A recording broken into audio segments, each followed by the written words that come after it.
Assalamualaikum warahmatullahi wabarakatuh. Waalaikumsalam warahmatullahi. Salam sejahtera untuk semuanya. Apa kabar untuk sahabat RAM dimanapun berada, baik yang ada di rumah maupun yang ada di perjalanan, yang sedang bekerja, semoga dalam keadaan sehat walafiat. Kembali lagi dalam YouTube channel Ramla Official, di mana kita akan mengupas tuntas pertanyaan demi pertanyaan yang diajukan oleh sahabat RAM. Untuk kali ini kita akan membahas beberapa pertanyaan atau pemaparan mengenai hukum yang baru-baru terjadi beberapa hari di sosial media maupun media massa di Indonesia khususnya ya Pak. Untuk sahabat RAM yang baru bergabung, dukung channel kita Ramla Official dengan cara like, comment, dan subscribe.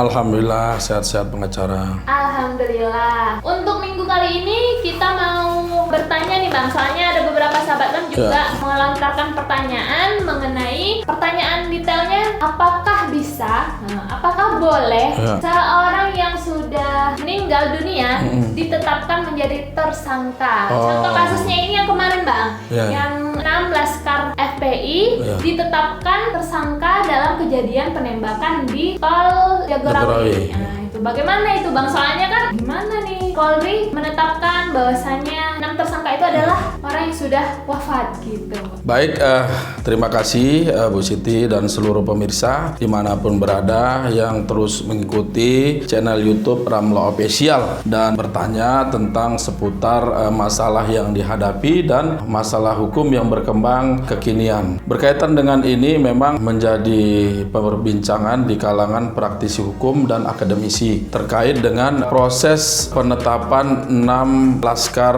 FPI menjadi tersangka. Pada proses penetapannya yang bersangkutan telah meninggal dunia. Ini menjadi perbincangan dan perdebatan di kalangan penegak hukum. Kita nggak tahu dasar gelar perkara yang dilakukan oleh pihak kepolisian, dasar menetapkan 6 laskar FPI ini menjadi tersangka. Padahal yang bersangkutan pada proses gelar perkara sudah meninggal dunia. Nah, kita nggak tahu dasarnya, tapi rujukan kita adalah aturan hukum yang berlaku. Ya, ini adalah Kitab Undang-Undang Hukum Pidana. Pada prinsipnya dalam proses penegakan hukum pidana ada prinsip pemidanaan itu hanya digunakan, diterapkan pada pelaku. Jadi prinsipnya itu hanya dimintakan pertanggungjawaban kepada pelakunya. Jadi tidak bisa dialihkan, diwakilkan atau diwariskan kepada pihak lain. Baik dia itu ahli warisnya, keluarga, anak dan ayah atau karyawannya. Jadi tindak pidana ini melekat pada pelakunya, orang individunya gitu. Sehingga kita memintakan pertanggungjawaban pidana itu khusus kepada pelaku. Oleh karena itu, karena pelakunya pada saat penetapan gelar perkara pihak kepolisian menjadi statusnya tersangka, kita nggak tahu ini dasarnya apa. Nah, yang pasti rujukan kita adalah Kitab Undang-Undang Hukum Pidana. Dalam Kitab Hukum Pidana, khususnya pasal yang mengatur ini adalah pasal 77 Kitab Undang-Undang Hukum Pidana yang menyebutkan hak menuntut hukum gugur tidak laku lagi lantaran si tertuduh meninggal dunia. Jadi bahasanya ini adalah hak menuntut. Jadi hak menuntut itu menurut kami adalah prosesnya dari awal, baik dia dari proses penyelidikan, penyidikan, penuntutan sampai ke pengadilan. Sehingga atas dasar pasal ini menurut kami ketika si pelaku itu meninggal dunia, pada saat itulah pertanggungjawaban pidananya gugur. Sehingga gelar perkara yang dilakukan oleh pihak kepolisian dengan menetapkan 6 laskar FPI ini menjadi tersangka, kita patut mempertanyakan dasarnya apa gitu. Karena di dalam Kitab Undang-Undang Hukum Pidana itu gugurnya itu pada saat seketika si pelaku ini meninggal dunia. Itu Ada juga rujukannya pada pasal 83 Kitab Undang-Undang Hukum Pidana yang menyebutkan hak menjalani hukuman hapus karena si terhukum meninggal dunia. Nah, jadi selain dia dalam proses meminta penuntutan, juga dalam rangka menjalankan hukuman pun seketika itu hapus pemidanaannya. Nah, karena si pelakunya meninggal dunia. Kenapa tadi? Karena prinsipnya, azasnya pemidanaan itu hanya kepada diri pribadi pelaku, tidak bisa dialihkan, diwariskan kepada orang lain. Nah, kira-kira begitu. Jadi tanggapan kita atas reaksi dari pihak kepolisian atas peristiwa bentrokan antara 6 laskar FPI dan pihak kepolisian di kilometer 50 Jagorawi ini. Untuk si laskar FPI-nya ini menurut kita tidak bisa lagi dimintakan pertanggungjawaban. Artinya penetapan tersangka yang dilakukan oleh Mabes Polri ini adalah sia-sia karena prinsipnya tidak bisa lagi dilakukan penuntutan gitu. Itu satu. Yang